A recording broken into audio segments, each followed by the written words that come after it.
مگر انسان چاہتا ہے کہ آئندہ بھی خود سری کرتا چلا جائے، پوچھتا ہے کہ قیامت کا دن کب ہوگا۔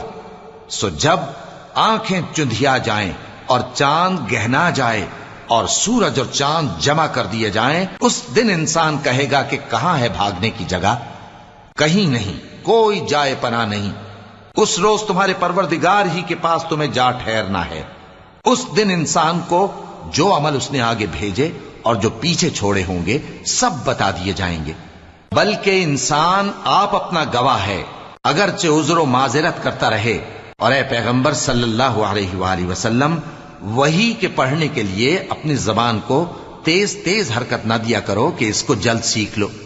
اس کا جمع کرنا اور پڑھانا ہمارے ذمے ہے، سو جب ہم اسے پڑھا کریں تو تم اس کو سنا کرو اور پھر اسی طرح پڑھا کرو۔